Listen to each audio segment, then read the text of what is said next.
Sega Master System, pierwsza szerzej rozpowszechniona konsola niebieskich. Przytaczając jej historię na bardzo krótko, na rynku japońskim i amerykańskim w latach 1985-1991 nie pokonała Nintendo Entertainment System i została zepchnięta na mało szanowne miejsce. Od 1987 w Europie zdobywała uznanie i gdzieniegdzie stanowiła podstawę do konsolowego świata gier. Jednak od 1992 gier jakby ubywało w stosunku do tego, co do tej pory wychodziło rokrocznie, to w 1993 trafiło aż 60 gier, z których znaczna część odebrana została pozytywnie na 8-bitowej scenie. W tej serii nowszych gier na starszą konsolę zawita pewna część z nich i dla potrzeb polskiego spojrzenia na mało znaną platformę do gier, gdzie prym wjedzie u nas prawie niepodzielnie Pegasus z jego wcieleniami, pokaże też, że warto otworzyć się na inny 8-bitowy świat w barwach Segi. Zwykło się mówić, że to Sega Mega Drive rozpoczęła prawdziwą drogę do sławy i jest w tym przekonaniu słuszna ocena sytuacji. Natomiast Master System wspierany był z wydawaniem gier aż do 1996, z czasem dostając mniej gier oczywiście, a w Brazylii z nowymi nadal modelami konsol z X grami na pokładzie. Streets of Rage tworzony był z myślą o Mega Drive i automacie Megatech Megaplay, który jest tym samym technicznie urządzeniem co 16-bitowa maszynka. Sukces tej gry wraz z udoskonaleniem formy i treści w odniesieniu do capcomowego Final Fight pozwolił na konwersję z uwsteczeniem technologicznym na wtedy 8-letnią technologię Segi, zamkniętą w czarnym kartridżu i czerwoną etykietą wraz z pół megabajtem pamięci. Na Master System wylądowała 7 czerwca 1993 i na ogół można włożyć też wersję Game Gear do jednego wora. Otóż nie za bardzo. Na Game Gear oferuje się jedynie 5 plansz z 8, rozgrywkę dla 2 graczy, 2 postacie zamiast 3, pomniejszoną rozdzielczość grafiki z interfejsem oraz nieco więcej kolorów. Master System oferuje wszystkie 8 etapów. Mniej kolorów na ekranie, brak zabawy na 2 i pauzę na obudowie konsoli. Uruchamiając grę na Master System model pierwszy, dostaniemy prostą animację prezentacyjną pana systemu. W drugim modelu bezpośrednio wchodzi załadowanie też niezłej, przemyślanej animacji firmy Sega. Fabuła w skrócie przedstawia syndykat w mieście grasujący i 3 młodych policjantów chcących ustanowić porządek w metropolii niby Nowy Jork. Następuje zmiana sceny na widok miasta, by na drugim ujęciu płynnie wyświetlić nazwę gry, rok wydania i skomponowaną informację o muzyce przez niezastąpionego Yuzo Koshiro. Jest to pierwsza gra w tej serii opowiadań, która nie oferuje żadnych ustawień. Zostaje nam wybranie poziomu trudności na normalny i wyższy, który jest bardziej bezlitosny. Ekran wyboru postaci rozdzielony jest na ilustrację 3 bohaterów: Adama, Axela i Blaze. Adam posiada dobry skok i siłę uderzeń, przez co jest wolniejszy. Axel niżej skacze, a Blaze oddaje słabsze ataki. Postanowiłem zagrać 3 razy i ocenić w tym filmie, jaką postacią gra się najlepiej. Klawiszem numer 2 zatwierdzamy wybranego pampra, a przyciskiem 1 uruchamiamy grę z poziomu ekranu tytułowego. O sterowaniu warto wspomnieć, że kontroler do Master System jest klockiem z 2 przyciskami i krzyżakopolem do posługiwania się kierunkami. Pierwsza runda rozpoczyna się na wieczornym deptaku lub centrum handlowego pełnego neonów. Śniadań wieczornych? Poważnie? Na ekranie głównym zobaczymy punktację, ilość specjalnego ataku z policyjnego radiowozu, czas liczony na zasadzie 1 sekundy równa się 3 prawdziwym, ilość żyć i pasek zdrowia. Chodząc w 8 kierunkach, używając przycisku pierwszego, bijemy pięścią. Przynajmniej Adamem, ponieważ pozostali mogą używać kombinacji pięść-noga, chociaż nie, Adam też. 2 skaczemy i kombinacją 2 przycisków możemy wznieść na arenę zmagań nowy atak. Skacząc na przycisk 2 i 1 w powietrzu osłabimy równie efektywnie wrogów z dystansu. Mając możliwość złapania jego, wciśnięcia 2, uczynimy akrobatyczną zmianę stron i ostatecznie wciskając 1 powalimy pyszałka na ziemię. Natomiast kiedy nas ktoś ów złapie, ponownie wciskając 2, wyrzucamy go na wiele metrów. Wydaje się, że Streets of Rage lub Ulice Wściekłości oferują dość banalną i płytką rozgrywkę, tym bardziej na Master System. Może tak być, jednak twórcy dołożyli starań, by tę nieścisłość wymazać z pamięci. Mamy pewien wachlarz ataków i obrony, który ułatwi graczowi pokonanie gry. Kolejną istotną rzeczą jest branie każdego przeciwnika na dystans kilku pikseli. Z jakiegoś powodu te zapasowe 2 piksele od pięści i nóg pozwalają na skuteczne zadawanie ciosów. W przeciwnym razie przykładowy dżins o nazwie Garcia lub Galcia uprzedzi nas, zanim mu wyprowadzimy dziesionę, mając kilka sekund zablokowanego manewru. Zawsze lepiej wcześniej dać kopa, niż potem żałować tych kilku sekund i ubytku paska zdrowia. Ubytek zdrowia łagodzimy poprzez znalezienie w budce telefonicznej czy koszach, pudłach jabłka, który doładowuje nasze zdrowie na około 25-30% lub wołowiny, który wypełnia nam całość paska. Oprócz żywności znajdziemy podstawowy oręż biały, życie więcej, specjalną zdolność lub pieprz, pozwalając nam unieruchomić na trochę wrogów. Poza samym faktem pokonywania wrogów gromadzimy punkty. Punkty też zbieramy z pieniędzy lub częściej sztabek złota poukrywanych na naszej ścieżce. Przedmioty bierze się dzięki przyciskowi 1. Butelka, która leży, jest pokazana jako cały obiekt. Podnosząc ją, jest od razu rozbita. Nie jest zbyt trwała i po 2 upuszczeniach znika. Najlepsza w tym wypadku jest rurka gazowa. Idealna na atak z wielu pikseli dalej i zadaje sporo obrażeń. Specyfika tej wersji jest sztywna w jednym zakresie. Maksymalnie mogą być 3 postacie na ekranie. Bohater plus 2 wrogów. Postać nazwana Y-Signal albo Y-Signal ma skłonności do ślizgania i najlepiej wymijać te ślizgi w osi Y, przesuwając się w górę lub w dół.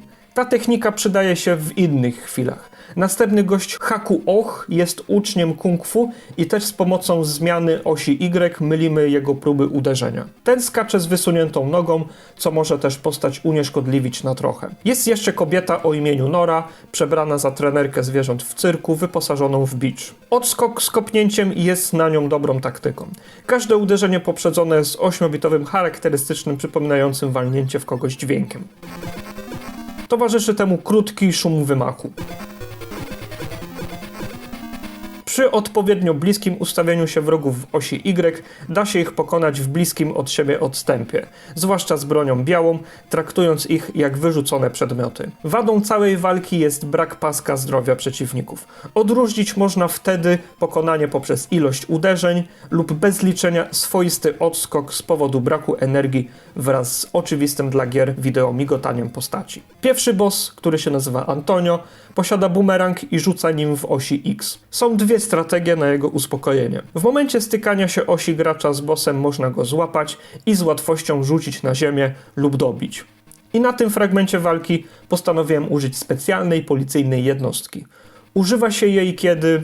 Odpowiedź A. Poczuliśmy głód i sięgamy po Snickersa. Odpowiedź O.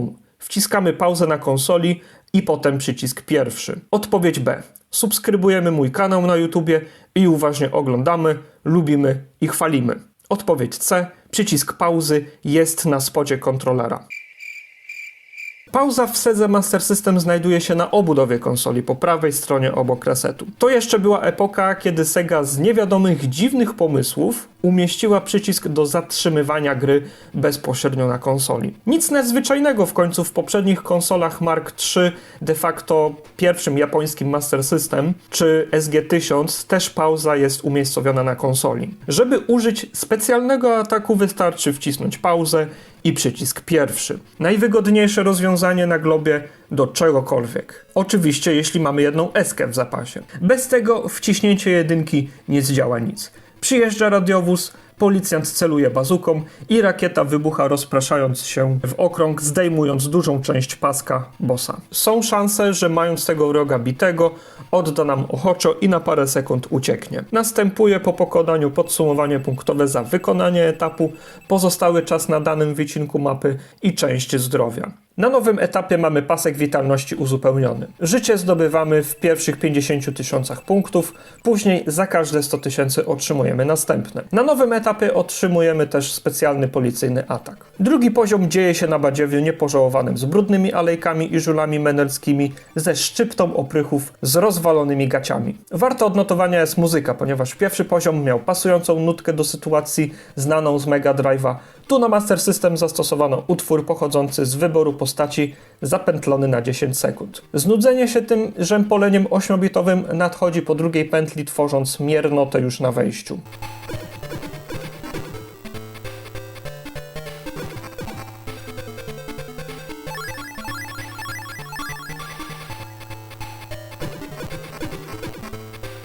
można było dać Dilapidated Town lub Zniszczone Miasto w wersji skróconej w dźwiękach w trybie PSG.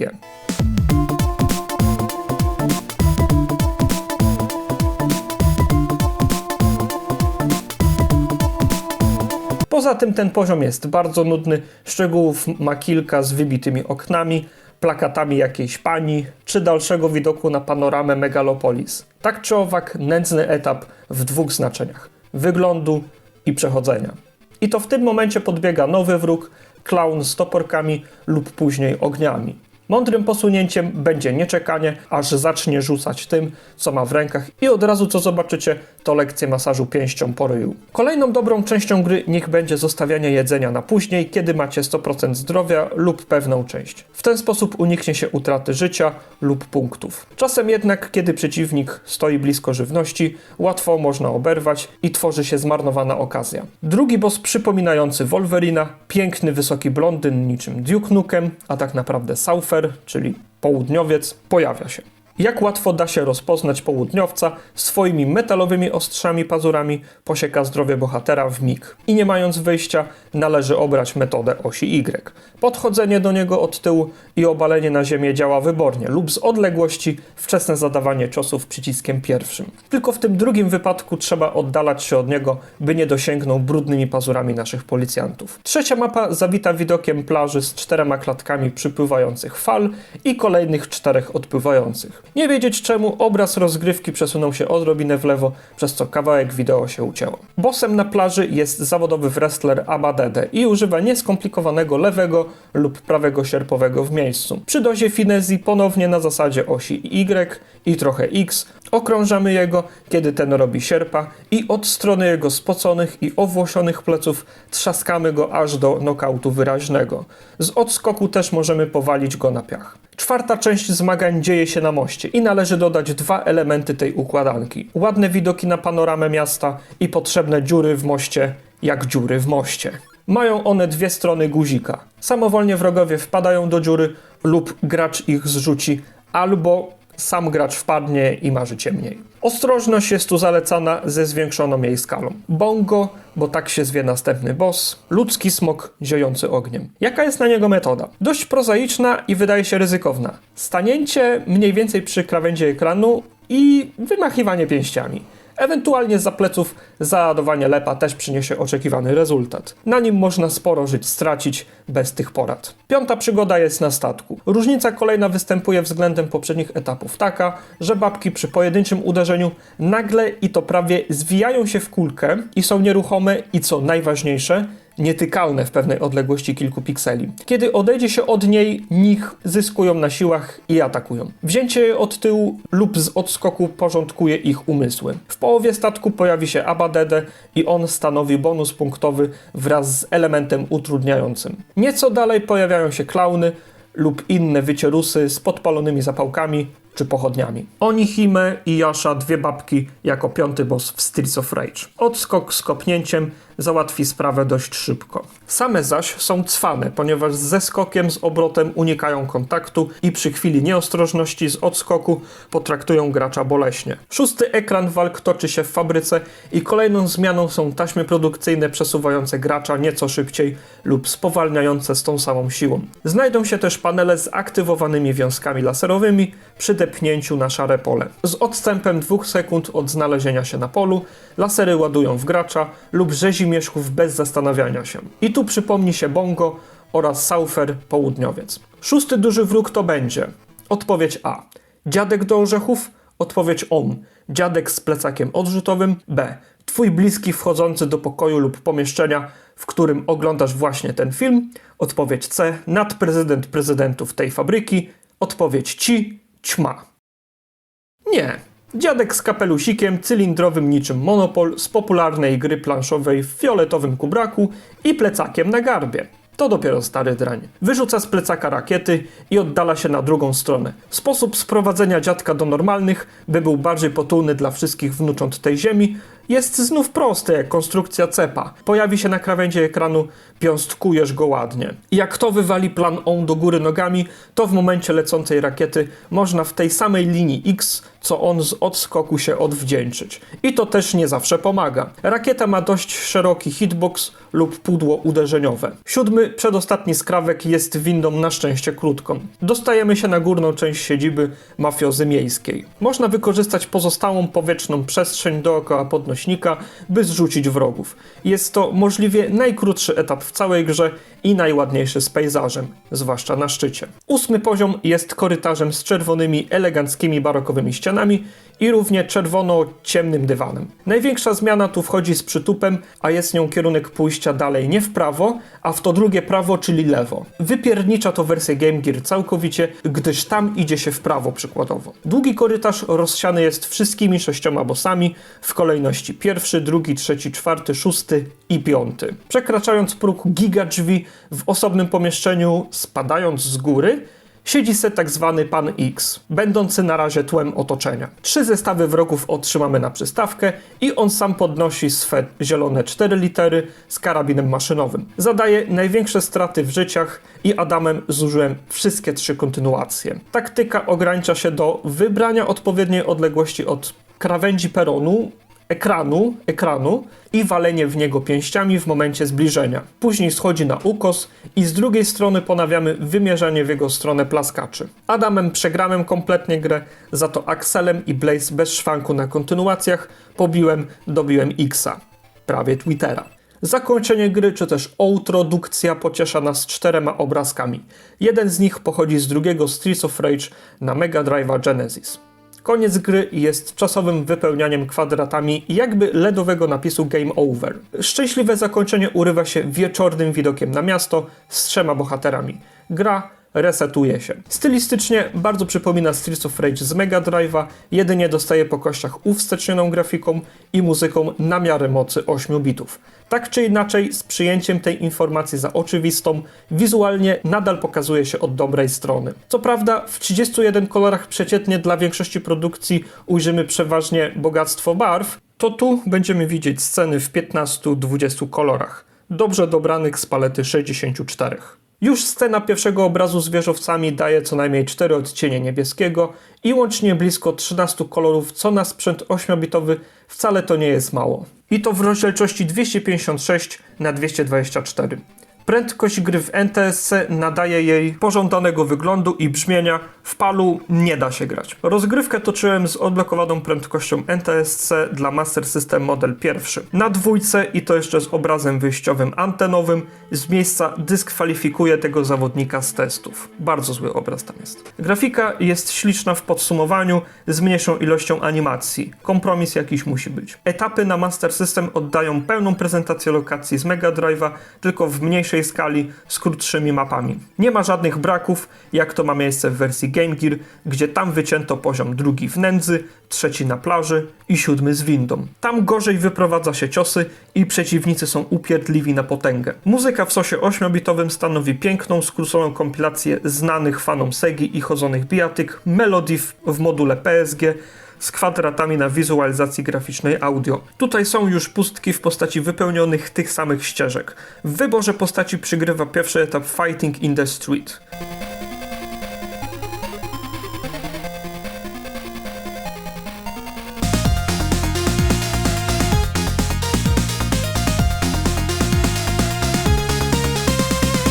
Drugi etap, wybór postaci de facto znany z wersji Sega Mega Drive.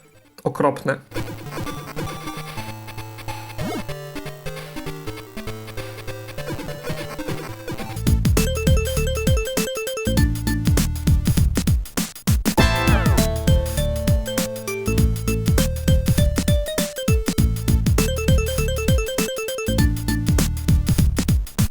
Trzeci etap jest 6. poziomem w fabryce Back to the Industry ze Streets of Rage 2 na Mega Drive'a.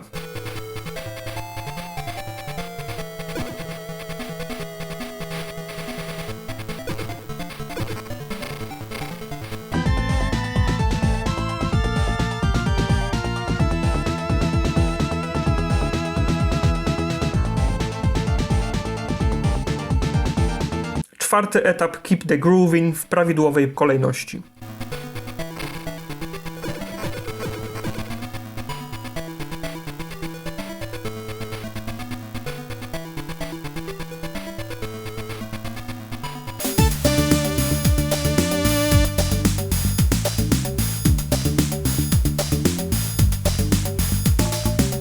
Piąty etap Beatnik on the Ship. Ponownie prawidłowo umiejscowiona ścieżka.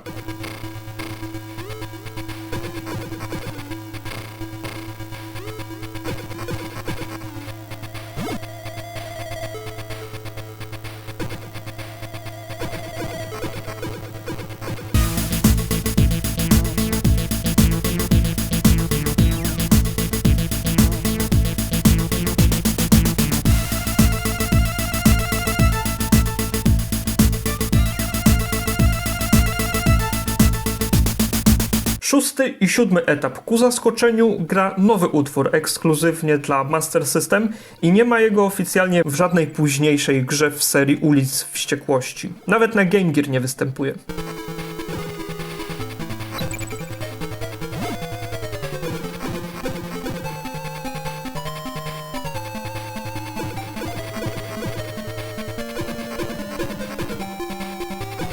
Ósmy etap The Last Soul.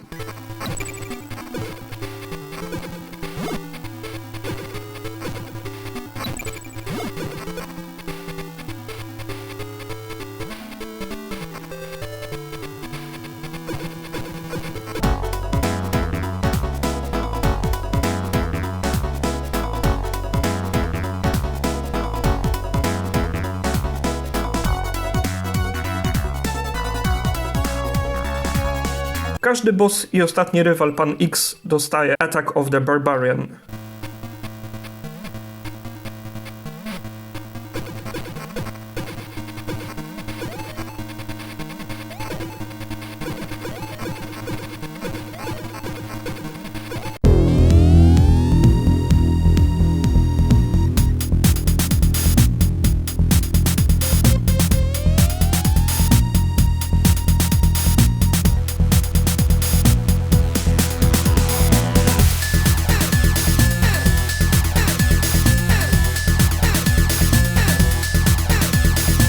Na Game Gear przygrywa przy X-ie Big Boss, podobny do Expandera ze Streets of Rage 2 na Mega Drive'a Genesis.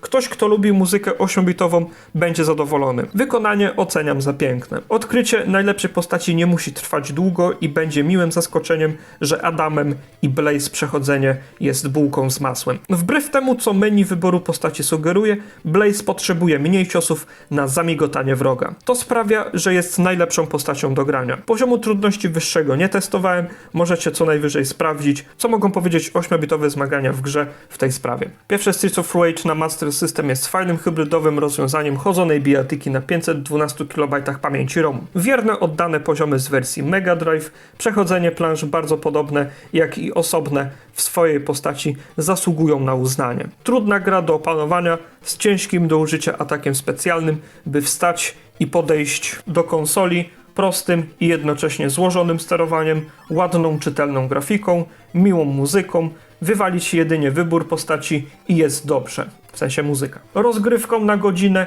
i chęcią ponownego zagrania dla wyniku stawiam w ocenie 8 niebieskich jeżyków na 10. Przy minimalnym dodaniu prawidłowej kolejności utworów muzycznych dla Dilapidated Town, Moon Beach i Violent Briefing byłoby 9 jeży. Mimo tego i tamtego zachęcam do, powiedziałoby się, biedniejszej wersji Streets of Rage, lecz oferującym coś od siebie w szczyptach różnych drobiazgów technicznych. To by było na tyle.